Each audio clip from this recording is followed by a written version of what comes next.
Uma pausa aqui na nossa programação musical, nosso bate-papo de todas as manhãs. Estou aqui com a advogada Daiane dos Passos Sabedotti. A gente vai falar sobre um assunto que está impactando muita gente. Preocupações financeiras, cobranças que muitas vezes geram insegurança. A gente tem que entender um pouquinho até onde vão os limites da lei. E entender isso é essencial, porque nem tudo pode ser tomado para quitar uma dívida. É nesse ponto que entram as chamadas empenhorabilidades. Bom dia, Daiane, bem-vinda! Bom dia Arnaldo, bom dia ouvintes. Um assunto aí que eu imagino que já faça parte da tua rotina, né? Da maioria dos advogados, eu acho que sim, né? E só pra gente começar, o que exatamente é a empenhorabilidade na prática? E por que esse conceito ele existe na legislação? Na verdade, o conceito da empenhorabilidade ele existe para proteger o devedor, que ele não perca tudo ou perca a dignidade, né, para pagar uma dívida. Claro que há exceções, né, nessas questões de empenhorabilidade, mas ela, por exemplo, um bem de família, ele é empenhorável, instrumentos da profissão, né, até valores menores de 40 salários mínimos. Então, são várias situações que a lei prevê a empenhorabilidade, né? Então, pelo princípio da dignidade da pessoa humana, o devedor não pode ir lá e tirar tudo do devedor e fazer com que ele não tenha nem como sobreviver. Então, em função disso, existe esse artigo lá no CPC para proteger. Eu realmente não sabia que existia essa... A gente já tinha comentado sobre alguns. A gente comentou sobre a empenhorabilidade da pequena propriedade rural, que também ele é um dos artigos, um dos incisos desse artigo, né? Então, a pequena propriedade rural, o salário é empenhorável, né? O bem de família. Claro que, por exemplo, o bem de família é a única residência que aquela pessoa tem. Há exceções. Quais são as exceções? Dívida de pensão alimentícia, dívida do próprio bem. Então, por exemplo, eu tenho bem de família, minha única moradia, mas eu estou devendo o financiamento. Posso perder. Eu estou devendo o IPTU. Pode ir a penhora, sim. Eu estou devendo o condomínio. É uma dívida do bem. Então, isso é uma exceção. Sim. Pode ir o bem a leilão por conta de dívida de condomínio. A gente já atuou em processos que a dívida era 11 mil, o apartamento valia 140. E foi a leilão até a gente conseguiu suspender o leilão por um tempo, e aí para a família conseguir o valor, né, para pagar o IPTU. Ou o condomínio, perdão. Impressionante isso. Não vai. Tu disse que tem uma questão de salário. Ele é sempre empenhorável, o salário? Não. Para dívida de pensão alimentícia, não. E se a pessoa ganha, por exemplo, acima de 50 salários mínimos por mês, o que excede os 50 salários mínimos é penhorável. Né? Então, até 50 não, por mês, né? E dívida de alimentos. Então, a gente tem lá uma pessoa, um pai que está devendo, nunca pagou pensão e o cálculo está em, sei lá, 100 mil, né? Se ele estiver trabalhando, pode-se penhorar. Claro que a jurisprudência tem definido mais ou menos 30% do salário, né? Tem definido nesse sentido. Certo, para ter uma... Sim, porque o devedor também tem que sobreviver, né? Então, assim, eu estou devendo numa loja, num banco. Vamos pegar o exemplo de loja, geralmente é o que a gente também vê. Né? Então, chega no escritório o cliente que diz, eu tive a conta bloqueada, né? E vai ver o número do processo, era de uma dívida de uma loja realmente que não pagou, né? Então, essa dívida, tá? Essa dívida da loja, o oficial de justiça não vai poder ir lá e penhorar, por exemplo, vestuário, televisão, essas coisas não podem, a não ser que seja um artigo de luxo que tenha na casa da pessoa. Né? Claro. A pessoa usa o computador para trabalhar, também não vai poder ser penhorado. Então, nesses casos, também isso também não pode ser penhorado. Porém, se é uma dívida de uma loja, penhorou uma conta bancária e na conta tiver mais que 40 salários mínimos, o que exceder 40 salários mínimos, sim, pode ser penhorado. Ah, não, na conta só tinha R$ 2.000 e a dívida era 3. Não pode penhorar. Então, geralmente, tá, o que o juiz faz? O juiz, depende dele cada comarca, tá? Mas geralmente o juiz já libera pelo entendimento do STJ de que até 40 salários mínimos, independente da conta, é impenhorável. Uma vez era só conta poupança. Sim. Aí o STF ampliou esse entendimento e agora conta corrente também, investimentos, até 40 salários mínimos é impenhorável. O RádioCast com o nosso bate-papo falando sobre impenhorabilidade. A gente conheceu de uma maneira geral como funciona essa regra, que está aí também para proteger o cidadão. Mas a minha pergunta agora, Daiane, é a seguinte: como alguém deve agir ao perceber que teve um valor bloqueado indevidamente? Qual que é o primeiro passo? Tira o extrato da conta, ali no extrato vai ter o número do processo, né? E com isso procurar um advogado. E aí ele vai fazer vai analisar e vai tomar as medidas cabíveis, né? Mas geralmente, né, na maioria dos casos, se não é dívida alimentar, pode ser liberado o valor. Nesse caso, existe tipo uma notificação antes de acontecer? Não. Geralmente o que acontece, né? Quando que é bloqueado o salário, é automático? Eu tenho uma dívida lá num banco, numa loja, vai ser automático? Não, não é automático. O credor, tá? Ele tem duas formas. Ou ele vai executar, se for um título executivo, por exemplo, um contrato, um cheque, uma promissória, tá?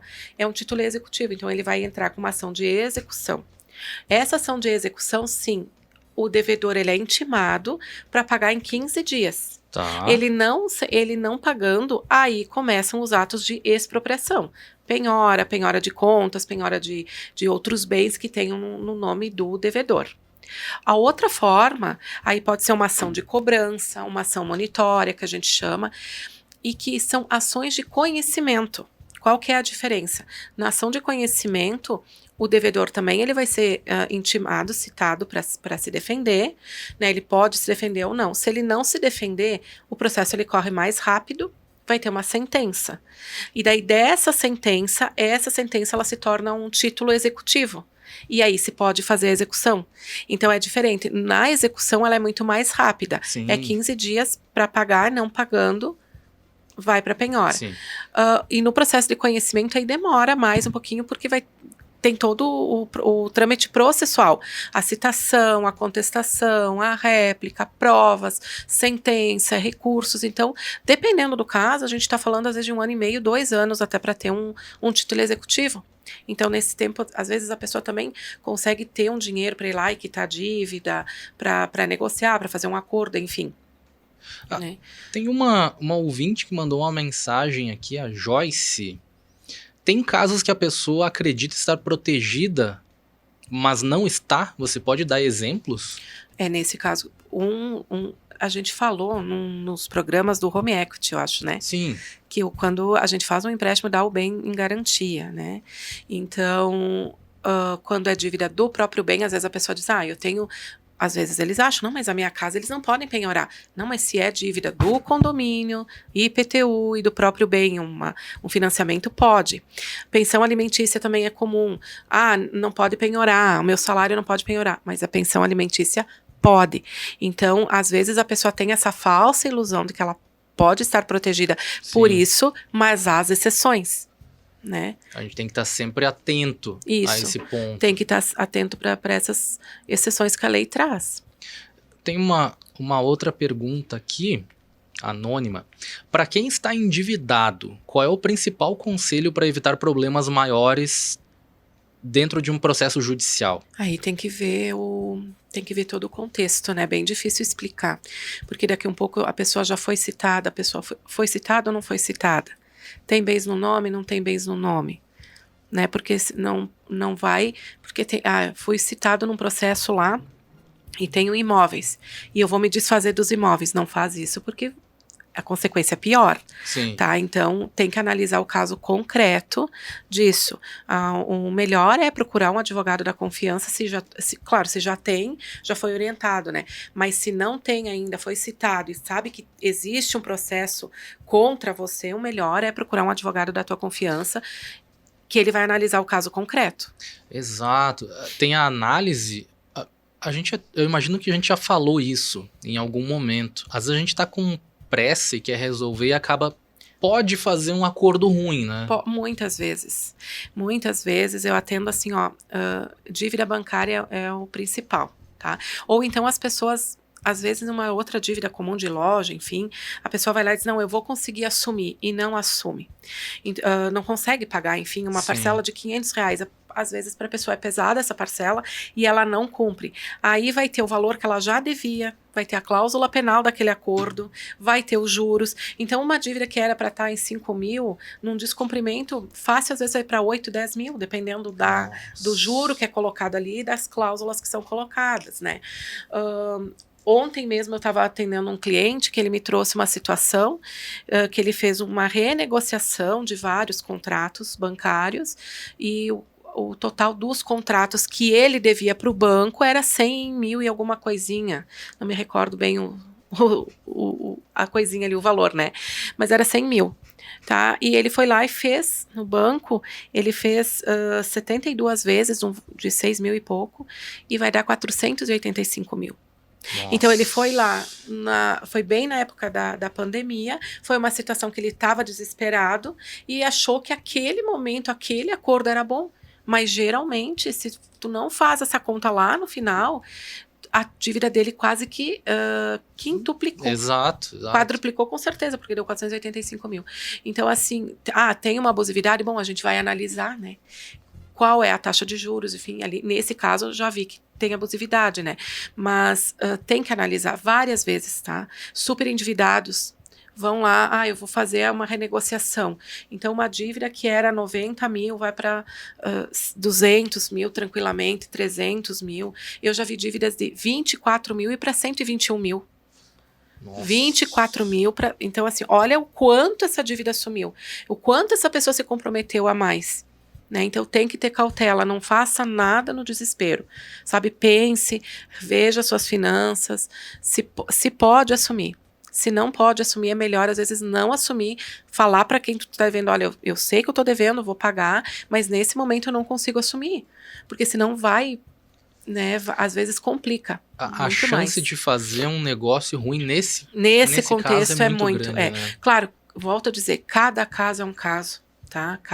Cada situação é uma situação. Eu falo isso às vezes, geralmente, quando é uma dívida que não tem garantia. Uma dívida que tem garantia, um imóvel, um veículo, aí tu vai ter que pensar, vai ter que analisar o que dá para ser feito, né? Então, às vezes, é melhor se desfazer do bem ou não, porque tem coisas que a gente não vai conseguir salvar. Claro. Né? Quando eu tive aqui falando do home equity, tem situações que a pessoa vai perder o imóvel, não tem o que salvar. Uma dívida de IPTU, como esse caso que a gente trabalhou, o apartamento 140 mil, a dívida é 11. Mas não tem excesso na execução, é dívida do bem. A gente conseguiu suspender por um tempo e deu prazo realmente para ela conseguir o valor e quitar. E tá lá com o apartamento, mas a gente não ia conseguir manter muito tempo, entende? Sim. A gente conseguiu eliminar ali no recurso, mas é uma coisa que já é consolidada. Então, tem coisas que nem sempre a gente vai conseguir salvar. Exato. O principal é, quando acontecer, e se aconteceu, procurar um advogado da área para analisar, para dar a melhor opção. Isso. Não tomar decisões sozinho. Não toma decisão de cabeça quente. Sempre é a pior coisa. Exato. Se você tem alguma dúvida, quer esclarecer também alguma dúvida, lá no Instagram, advogada Daiane dos Passos Sabedotti, basta chamar, pode mandar uma DM, enfim, você vai ser muito bem atendido. E quero agradecer a Daiane por ter vindo, por esclarecer esse ponto da empenhorabilidade que, infelizmente, a gente está num momento que muitas famílias, muitas pessoas estão passando por isso. Isso. O endividamento está aumentando, né? E a tendência eu acho que é aumentar mesmo nos próximos meses, né? A economia não está indo muito bem, então isso é um reflexo, né?